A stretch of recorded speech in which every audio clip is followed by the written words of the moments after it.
आप देखो हालात की बात चल रही है, आप लोग इस बात से इत्तेफाक करोगे, तल हकीकत बयान करने जा रहा हूं। हमारे पॉलिटिशियंस ने हमारे मुल्क का हाल कुछ इस तरह से कर दिया है। आप देखो एक साइंसदान ने मक्खी के दोनों पर काट दिए और मक्खी से कहा उड़ो, मक्खी नहीं उड़ी। तो उस साइंसदान ने लिख दिया अगर मक्खी के दोनों पर काट दिए जाए तो वो सुन नहीं सकती।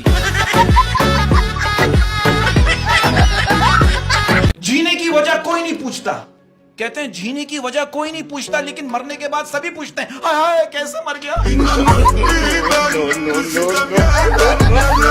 एक दफा इसके घर में 6 मच्छर आ गए, घर वाले चला रहे हेलीकॉप्टर आ गया, हेलीकॉप्टर आ गया। मेरे हाथ में फूल है कोई असलाहा तो नहीं, मेरे हाथ में फूल है कोई असलाहा तो नहीं, मेरे हाथ में फूल है कोई असलाहा तो नहीं, ईद के बाद तुमसे निकाह कर लूं कोई मसला तो नहीं। अच्छा ये बात भी सही है, अगर कोई लड़का कहे कि मुझे लड़कियां जहर लगती हैं तो समझ जाओ वो ताजा ताजा बिलोंग कर रहा है। आप ये बिस्किट की बात कर रहे हैं तो मैं आपके इस प्रोग्राम के जरिए अहमद साहब, मैं बिस्किट की कंपनियों से गुजारिश करना चाहता हूं कि प्लीज बिस्किट के पैकेट पे ये बात मेंशन कर दीजिए कि बिस्किट को चाय में कितनी बार डुबो सकते हैं। मैंने कुछ बुजुर्गों को देखा, जब वो अपनी बात को अच्छी तरीके से समझा नहीं पाते ना तो यही कहते हैं बेटा इतनी तेरी उम्र नहीं है जितना मेरा तजर्बा है। अच्छा एक बात बताओ, रोज कहते हैं सारा जग बेवफा होता है, तो ये बताओ जग ही बेवफा क्यों होता है, ग्लास बेवफा क्यों नहीं होता?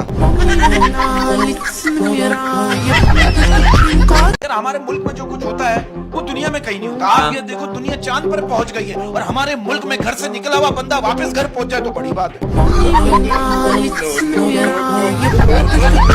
ना किसी की कसम ना किसी का वास्ता, ना किसी की कसम ना किसी का वास्ता, ना किसी की कसम ना किसी का वास्ता, गोली मारो मोहब्बत को चलो करते हैं नाश्ता। ये इसकी आप बातें सुनो, आप बोलोगे इतनी गहरी बात कर रहे हैं। मुझे कह रहे हैं बरकत भाई ये तालीमी इदारों के रिजल्ट भी इलेक्शन कमीशन से बनवाए जाए, शाम को फेल सुबह उठो तो पास। एक औरत ही जो है ना वो मर्द को करोड़पति बना सकती है, लेकिन शर्त यह है कि वो पहले अरबपति हो। अबे यार अभी रमजान चल रहे हैं ना तो 2 मच्छर आपस में बात कर रहे थे, कह रहे यार रमजान में जिसका भी खून चूसो रूह अफ़ज़ा जैसा टेस्ट आता है। आप देखो इतने मोहब्बत में इतने धोखे हो रहे हैं। लड़के ने अपनी गर्लफ्रेंड को धोखा दिया, लड़की ने अपने बॉयफ्रेंड को बदुआ दी शायरी के अंदाज में, जब तेरा फेसबुक हैक हो जाए पासवर्ड हो जाए चोरी, जब तेरा फेसबुक हैक हो जाए पासवर्ड हो जाए चोरी, जब तेरा फेसबुक हैक हो जाए पासवर्ड हो जाए चोरी, कार्ड फंसे तेरा एटीएम में और लिखा है सॉरी। सबसे पहले इन दोनों को मैं एक शेर डेडिकेट करना चाहता हूं जो बहुत दिल से कह रहा हूं, पिल्ले और बिलाल की टू आपके लिए। जो भी मैं आपको चांद कह दूं लेकिन उसमें भी दाग है, मैं आपको चांद कह दूं लेकिन उसमें भी दाग है, मैं आपको चांद कह दूं लेकिन उसमें भी दाग है, मैं आपको सूरज कह दूं लेकिन उसमें भी आग है, मैं आपको बंदर कह दूं लेकिन उसमें भी दिमाग है। आप देखो एक टीचर बच्चों को भीख मांगना सिखा रहा था, मेरे टीचर से कहा, मैंने कहा सर टीचर होकर बच्चों को भीख मांगना सिखा रहे। वो टीचर क्या कह रहा है, हो सकता है इन बच्चों में से शायद कोई बड़ा होकर पॉलिटिशियन बन जाए।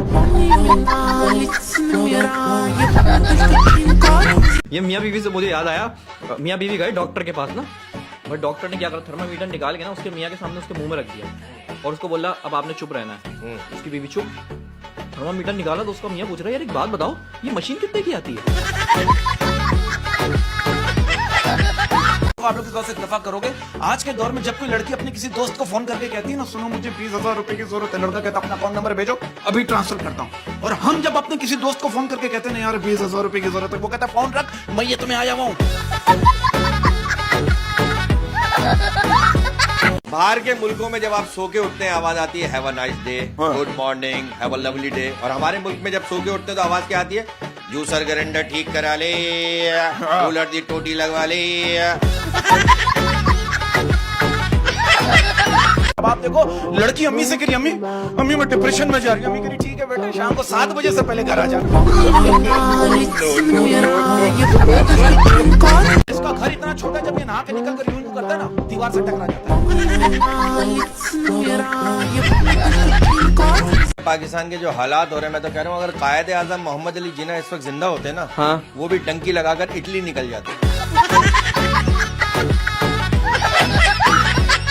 मैं कहता हूं इल्म एक बहुत बड़ी दौलत है, अगर यकीन ना आए तो स्कूलों के मालिकों से पूछ लो। अरे ये तो बीवी से कह रहा, देखो बेगम मैं तुम्हें लड़ाई का मौका नहीं देना चाहता। इसकी बीवी कह रही, सुनो मैं मौके की मोहताज नहीं हूं। अच्छा ये मैंने मैच में देखा, ये लेग एम्पायर जो ऐसे ही फारिग खड़ा होता है, बॉल पकड़ के दे, ये ले पकड़। अब देखो ना, वो बीवी ने टैक्सी ड्राइवर को रोका, टैक्सी ड्राइवर से कहा, कहेंगे ये एयरपोर्ट जाने के कितने पैसे लोगे? उसने कहा 450। कहेंगे अगर मेरा शौहर भी साथ जाए? उसने कहा 450 ही लूंगा। बीवी ने शौहर को घूरते हुए कहा, देखा तुम्हारी 1 रुपए की भी औकात नहीं। मेरा मैसेज ये है कि दुआ हमेशा शादीशुदा मर्द से करवाओ, क्योंकि मजलूम की फरियाद अर्श तक जाती है। एक घर में ना रात में चोर घुस गया, वो सारे कीमती चीजें ले जाने लगा, तो बच्चे की आंख खोल गई। बच्चे कहने लगा, बेटा स्कूल का बैग भी ले जा वरना शोर मचा दूंगा। आप देखो कवारों की ईद अलग होती है, शादीशुदा लोगों की ईद अलग होती है। बहुत से शादीशुदा लोगों की ईद जो है ना, वो ईद से पहले ही बर्बाद हो जाती है। कैसे? अब आप देखो, बीवी करी शौहर से, आप इस बार ईद पर मुझे क्या तोहफा दोगे? शौहर करे आंखें बंद करो, बीवी करी कर ली। शौहर करे क्या नजर आया? बीवी करी कुछ नहीं, शौहर करे बस फिर समझ जाओ।